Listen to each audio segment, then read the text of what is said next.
हम सभी हमारी पार्टी के अध्यक्ष उदयमान जी, मैं विधायक साथी अरोड़ा साहब और हमारे और वरिष्ठ राज्यपाल जी को मिले थे। एक तो जो कानून व्यवस्था है उसके बारे में, क्योंकि आज ऐसा माहौल प्रदेश में बना हुआ है, हर आदमी अपने आप को असुरक्षित महसूस कर रहा है। इस प्रकार से जो गैंगस्टर्स का एक बन गया है शेल्टर बन गया है हरियाणा, यहाँ तक कि चुने हुए नुमाइंदे भी सुरक्षित नहीं, उनको भी जो है थ्रेट मिल रही हैं और रैंसम के कौन सा है। तो दूसरा जो भ्रष्टाचार है आज चरम सीमा पर चल रहा है। आप देख रहे हैं कि सरकार ने एक के बाद एक घोटाला उठाना। लेटेस्ट घोटाला फार्मेसी काउंसिल, चाहे वो HPSC का घोटाला हो, चाहे रजिस्ट्री का घोटाला हो, कोरोना काल में, चाहे शराब का घोटाला हो, चाहे फार्मेसी का घोटाला हो, चाहे धान खरीद बेच का घोटाला हो।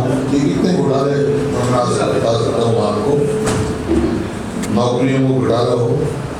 लेकिन आज तक भी जो मान लो जब हमने HPSC का सवाल उठाया तो ये सवाल नहीं है हेड कौन कर रहा है HPSC को। छोटी मछलियों को पकड़े जा रहे हैं और जिनके संरक्षण में हो रहा है वो जिन्हें SIT उठा देते हैं, SIT की रिपोर्ट जाते हैं। और फार्मेसी काउंसिल में मतलब कितना भारी स्कैंडल हुआ है, और फिर जो हेड हो उसके बचाव में सरकार आए, तो इसका मतलब क्या है? तो लोगों को इस सरकार से बिल्कुल विश्वास हो गया है। तीसरा जो खेतर में हुआ, चाहे वो कर्मचारी का आंदोलन हो, चाहे व्यापारी आंदोलन करें, चाहे किसान करें, अब खेतर गांव में वहाँ के पूरे गांव वाले कर रहे थे। एक गौशाला जो उनकी ऐश होती है, डाकी जो थी पावर प्लांट की, वो निरंतर कई सालों से उसका इस्तेमाल गौशाला के लिए, उसके आमदनी जो थी गौशाला में लगाई जा रही है, गौशाला के लिए। और एकदम उन्होंने नया कानून डाल दिया कि भाई इसका यहाँ इस्तेमाल नहीं होगा और सरकार ऑप्शन करेगी। तो पीसफुल एजुकेशन कर रहे थे, उनको लाठीचार्ज करिए, उनका मारा, और उसके बाद भाष देने से मना कर दिया उन्होंने सरकार ने। बाद में दबाव पड़ा तो कल उनको डेड बॉडी दी, और उनका ही एक व्यक्ति मारा गया और 302 का मुकदमा भी निकला 10 व्यक्तियों का। हमारी मांग थी कि भाई सारे जो है मुकदमे वापस लिए जाए, जो जिसकी मृत्यु हुई है उसको कंपनसेशन दिया जाए और एक नौकरी दी जाए, और गौशाला में जिनकी आमदनी का जरिया बनाया जाए जो वो करते थे गौशाला के। इस प्रकार से आप देख रहे हैं। तो सबसे ज़्यादा चिंता का विषय आज जो है वो है, आज हमारा प्रदेश आर्थिक संकट में जाने के कगार पे खड़ा है। 3,24,448 जो है आज कर्जा हरियाणा के सिर पे पड़ा है। ये बहुत चिंता का विषय है कि स्टेट लायबिलिटी तो बढ़ रही है। हमारी ये मांग है कि इसका वाइट पेपर इशू किया जाए कि ये कर्जा इतना क्यों लिया गया, कहाँ पैसा इस्तेमाल हुआ। कोई विकास तो नजर नहीं आ रहा है, कोई नई यूनिवर्सिटी नहीं आ रही नजर, फीता काटना जरूर आ रहा है। फीता काटना सरकार है, जैसे अभी पंचकुला में national institute of fashion technology का फीता काटा गया, वो किसके समय में मंजूर हुआ था, किसने जमीन दी थी, इसकी कोई डिटेल नहीं दी उन्होंने। बल्कि इतना डिले कर दिया प्रोजेक्ट, एक बिल्डिंग बनाने में 8 साल लगते हैं। तो ये इस प्रकार से फीता काटने की सबसे बड़ी वाहवाही देते हैं। लेकिन ये वाइट पेपर इशू करें कि हाँ क्यों कर्जा लिया गया, कितना पैसा कितना लिया गया। देखिए 2005-2014 तक जीएसडीपी का कुल 16% खर्चा था, जो कि अब 27.8% हो गया है जीएसडीपी। और जीएसडीपी रेट बढ़ा हुआ है, फिर भी इतना परसेंट पैदा हो गया। जबकि 2005 में से जब हमने सरकार ली उस टाइम 24% या कुछ था, उसको हमने घटाया, इन्होंने बढ़ा दिया। इतना अब दो बता ना 3,24,448। 27.8, ये 22-23 में जो है 27.8।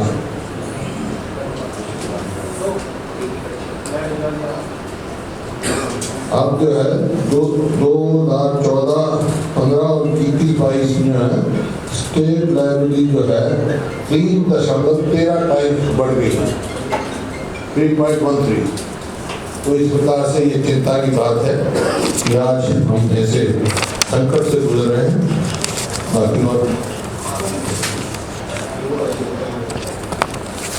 मतलब एक भी फैसला किसान के हित में, जैसे मैंने कहा, अब हमारे समय में जो टावर लगते थे, हाई टेंशन टावर किसी किसान के खेत में, तो जहाँ से तार गुजरते थे उसका भी कंपनसेशन मिलता था। अब उन्होंने पॉलिसी बदल दी, तो जहाँ से तार गुजरे उसका कंपनसेशन नहीं मिलेगा। जितने में टावर बना है उतने कंपनसेशन मिलेगा। वो कहाँ जाएंगे, उसकी जमीन तो है, उसके भाव तो आधा हो गया, ना मकान बन सकते हैं नजदीक हाई टेंशन के, ना और काम कर सकते हैं, जमीन का भाव आधा हो जाता है। इस प्रकार से हर फैसला इनका ऐसा ही है, कहना कुछ करना कुछ। अब एमएसपी पैडी की अनाउंस की है सेंट्रल गवर्नमेंट ने, सारी स्टेटों की रिकमेंडेशंस नहीं, सब ने अपना अपना मांगा है, बहुत कम दिया है। लेकिन हरियाणा सरकार जो सबसे ज़्यादा, पंजाब हरियाणा में सबसे ज़्यादा पैडी होती है, कोई डिमांड ही नहीं किया कि हमारा एमएसपी का इंक्रीज किया जाए। कोई इसकी तरफ से कोई मतलब ध्यान ही नहीं है इन लोगों का इसकी तरफ से। इसी प्रकार से मैं बयान पढ़ रहा था कि बीबीएमई में भाखड़ा मैनेजमेंट बोर्ड से या भाखड़ा से 1,000 क्यूसिक पानी हमारे को कम मिल रहा है। क्यों मिल रहा भाई? हमने तो विधानसभा में उठाया था, जब से ये बीबीएमई बनी है उससे लेकर जब तक हमारी सरकार रही, जो वहाँ का इरिगेशन का मेंबर था हरियाणा का रहा, और इन्होंने उसका ध्यान नहीं दिया। मेंबरशिप क्वालिफिकेशन बदलने का काम कर दिया, कहीं बाहर बन सकता है। ये प्रथा थी, इरिगेशन का मेंबर हरियाणा का और बिजली का पावर का मेंबर पंजाब का, और चेयरमैन जो होगा वो पार्टिसिपेटिंग स्टेट्स का नहीं होगा।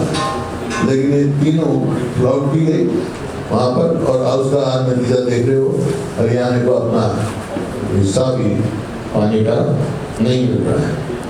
इस प्रकार से एक जो जैसे मैंने कहा डबल स्टेकिंग, कहते कुछ है करते कुछ है। 2022 तक आमदनी दोगुनी कर देंगे हम किसान की, आमदनी तो नहीं करी, लागत दोगुनी कर दी। आमदनी तो बल्कि अब लागत बढ़ गई, आमदनी घट गई, किसान तो नुकसान है। खाद का भाव जो मैं आपको 2 साल बता रहा हूँ,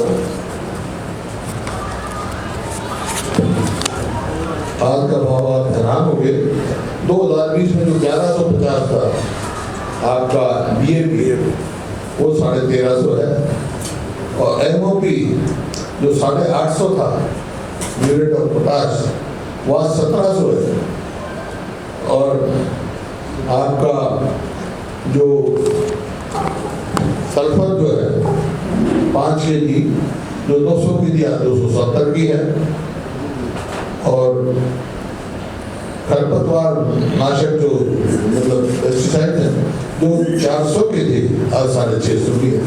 तो हर हिसाब से लागत तो दुगनी से भी ज़्यादा होगी और आमदनी घट गई। तो जो है डबल स्पीकिंग की आदत है, कहते कुछ है करते कुछ है। इसी प्रकार से कल बैकवर्ड क्लासेस पे कमीशन का गठन किया, जैसे हमने मांग करते आ रहे थे। अरोड़ा साहब ने भी पिछले राजे का हमने भी कहा, और शेड्यूल क्लास कमीशन का अब तक भी नहीं किया, जो जब हमारे टाइम में कोई कमीशन का गठन नहीं किया। बैकवर्ड क्लासेस का कमीशन का गठन कर दिया, लेकिन उसका रेफरेंस टर्म ऑफ रेफरेंस में ये नहीं लिखा, जो कि सबसे पहली चीज है कि सेंसस जो है वो उस कास्ट सेंसस होनी चाहिए स्टेट में। जब आपको यही पता नहीं, कास्ट सेंसस नहीं है, कौन कितने हैं, कौन अति बैकवर्ड है, कौन एग्रीकल्चर करते वो बैकवर्ड है, तो आप क्या दोगे? तो कास्ट सेंसस के बगैर कोई भी कमीशन गठन हो बैकवर्ड क्लासेस से जो है उनको उनका न्याय नहीं मिलेगा। जैसे इन्होंने फैसला किया है कि 8 लाख क्रीमी लेयर से घटा के 6 लाख कर दी, तो 84 को भी रिजर्वेशन मिलेगी। तो ये टर्म ऑफ रेफरेंस में होनी चाहिए ये बातें, जो स्पेशली कास्ट सेंसस होनी चाहिए।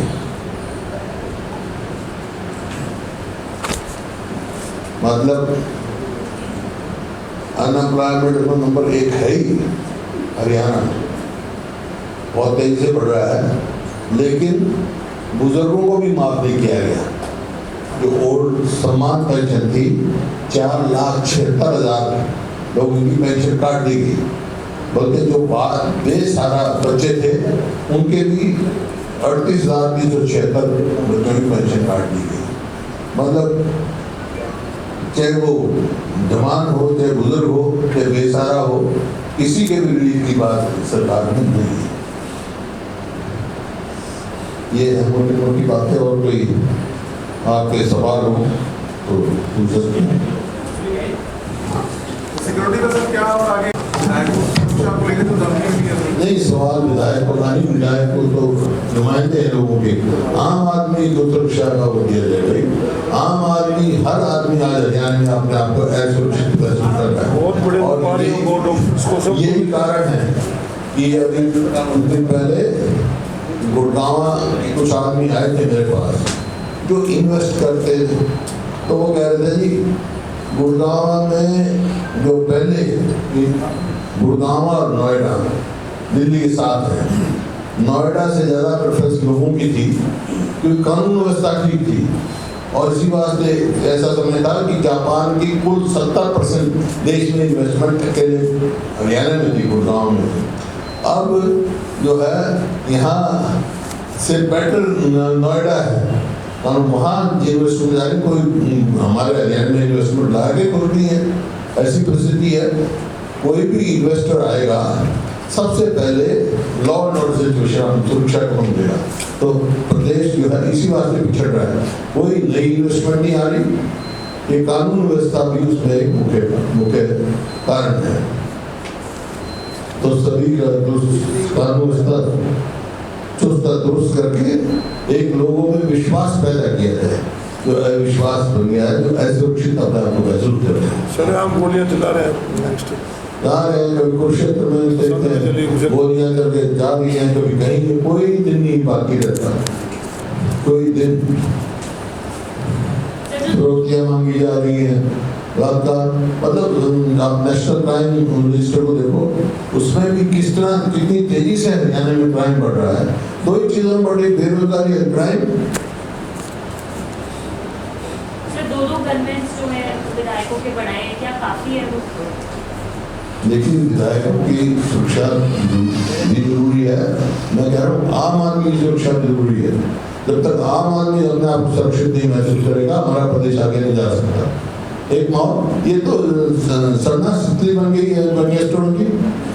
अब ये मूसेवाल जो हुआ है, तो बहुत सारे यहाँ शरण ले बैठे थे, या ऐसा भी समय था कि कोई गिरोह ही नहीं था हरियाणा में, सब छोड़ गए थे 2005 के बाद हरियाणा छोड़ गए थे। और इसी बात से गुड़गांव में इन्वेस्टमेंट आई, हर जगह इन्वेस्टमेंट आई। ये 2 विधायकों के जो गनमैन बढ़े हैं, 2 गनमैन, ये इन्फॉर्मेशन कहाँ से आई आपको? हमारे तो नहीं बढ़े, सरकार ने बताया था। हमारे तो नहीं बढ़े। नहीं आपके नहीं उनको थ्रेट क्या उनके बढ़ा है? तो ये विधायकों के कह रहे थे ना। जिनको जिनको थ्रेट मिली पुलिस सुरक्षा सरकार की जिम्मेवारी है, आम आदमी की सुरक्षा भी और विधायकों की सुरक्षा भी जनप्रतिनिधि है। तो हुड्डा साहब, आप सरकार को सलाह क्या देंगे? क्राइम को घटाने के लिए क्या सलाह देंगे? जो जनहित के फैसले लो, एक लोगों में विश्वास पैदा कराओ। ये सुशासक लगाने से जनहित नहीं होते। भाई वहाँ डिप्टी कमिश्नर है, एसपी है, आपके कर्मचारी हैं, वहाँ सुशासक बनाना। कौन है सुशासक? भाई क्या कारण है उसका? कहाँ से तनख्वाह लेता है? किसकी क्या उसकी जिम्मेवारी है? एक अगर IAS अधिकारी है, HAS का अधिकारी है, IPS अधिकारी, उसकी तो जिम्मेवारी है। वो सुशासक की जिम्मेवारी जिसे जो करता है फैसले करना। कौन है वो लोग? कहाँ से उनकी तनख्वाह आ रही है? इस बात का जवाब सरकार को देना चाहिए। तो हुड्डा साहब, क्या एनकाउंटर एक विकल्प हो सकता है? देखिए, सब कानून व्यवस्था कायम रखने के लिए जो कदम उठाने चाहिए सरकार को उठाना, सबसे कदम उठाने चाहिए। सर, आप कह रहे थे कि ये शेल्टर होम बन गया गैंगस्टर हरियाणा का, आपने भी शब्द इस्तेमाल किया। ऐसा क्यों हो रहा है सर? क्या डर खत्म हो गया पुलिस का, या क्या वजह क्या है? क्या लगता है? पुलिस का डर नहीं, पुलिस के सवाल नहीं है। सवाल ये है सरकार में विश्वास नहीं रहा। ये सरकार का काम है भाई। पुलिस तो 2005 से पहले यहाँ थी, 2005 से 2014 में भी यही पुलिस थी, अब यही पुलिस यहाँ पर।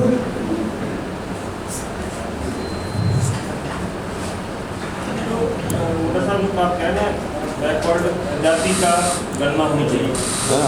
जातिगत गणना, ये सेंसस बैकवर्ड क्लासिफिकेशन का नहीं, जातिगत गणना तो कोई और कमीशन बनाना पड़ेगा ना सेंसस के लिए।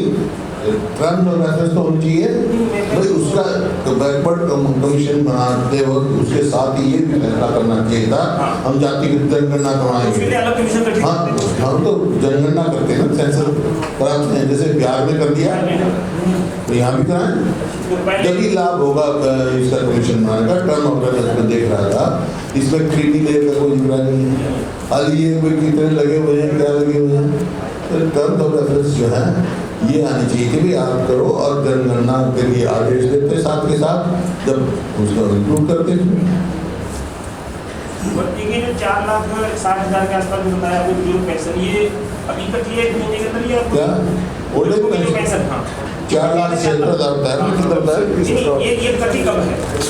अभी आजकल में कटी है, या 8 साल में कटी है, या 2 साल में कटी है, या परिवार पहचान पत्र लागू होती कटी? परिवार पहचान पत्र क्या? पोर्टल सारे बंद, पता नहीं 200 पोर्टल चला रखे हैं। पोर्टल सरकार हो गई है, अभी पोर्टल नहीं आया। पोर्टल में नहीं आया, जिसको 2 साल पेंशन नहीं मिली वो वापस देंगे बैलेंस इनको। पेंशनर तो आए साल बढ़ने चाहिए। पेंशन तो बढ़ेगी, उम्र बढ़ती है, पेंशन तो बढ़ने नहीं चाहिए, पेंशनर बढ़ने चाहिए हर साल। अब वो पोर्टल बताएगा 60 साल का हो गया नहीं हो गया। पोर्टल चलते नहीं के, पोर्टल सरकार ये एक्सक्यूज है। कोविड में आप कह रहे थे जनता का सरकार पे विश्वास नहीं रहा, तो इसका फेलियर गृह मंत्री को मानते हैं या मुख्यमंत्री को मानते हैं? व्यक्ति की बात नहीं है, सरकार में सब शामिल है। उसको सरकार में थोड़ा बहुत तुम भी शामिल हो जाओ, पूरी कमेटी लगा दे।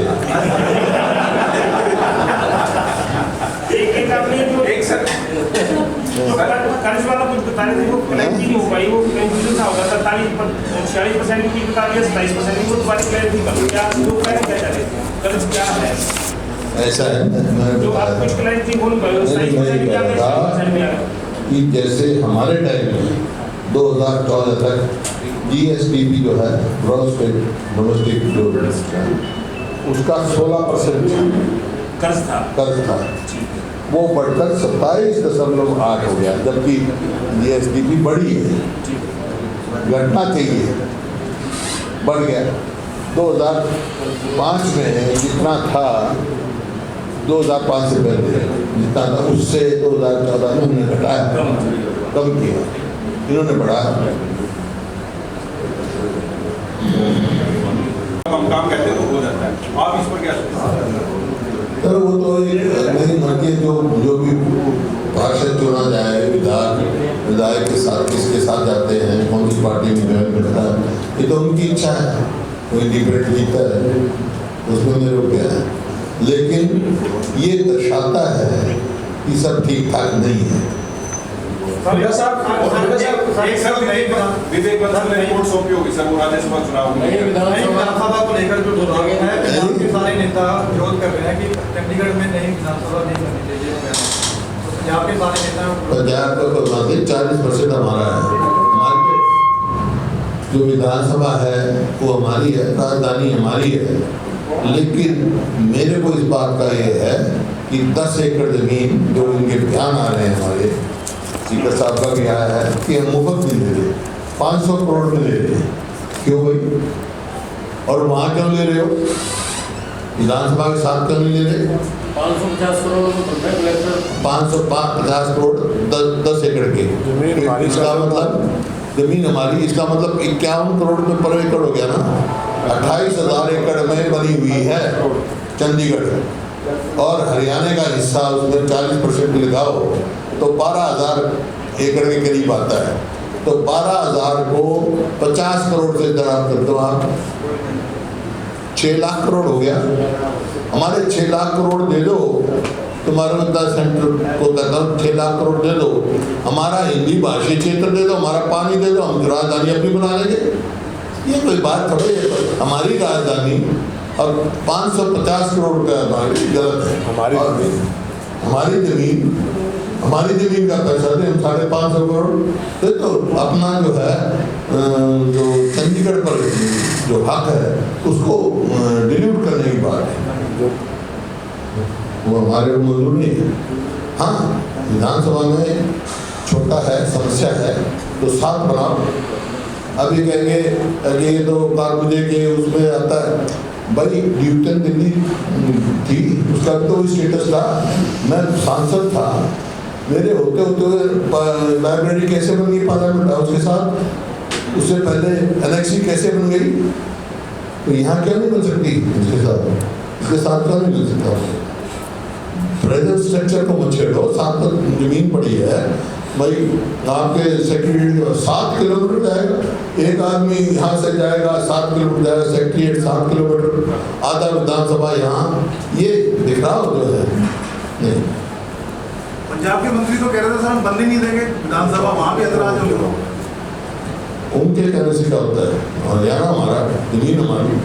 तो कांग्रेस वाले भी कह रहे हैं, जो पंजाब कांग्रेस है वो भी कह रहे हैं। जब ये बादल साहब के बाद बीजेपी थी, जब बादल साहब ने SY लटवाने का काम किया तो बीजेपी ने क्या किया था भाई? वो उनकी स्टेट का मामला है, मेरा अपनी स्टेट का मामला है, मेरा अपना अधिकार है।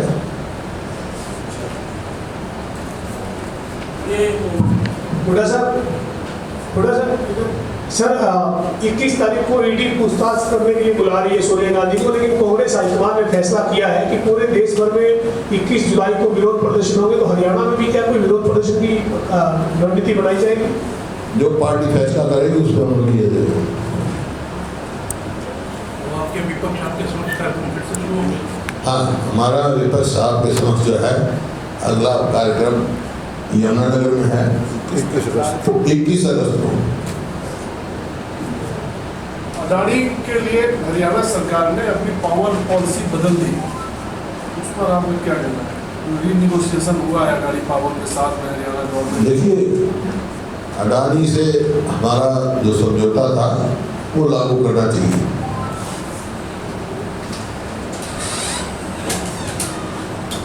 मतलब संगठन कब तक बन जाएगा आपको सारा सिस्टम? अगस्त में बनना जल्दी, अच्छा मजबूत संगठन आपको दिखाई देगा।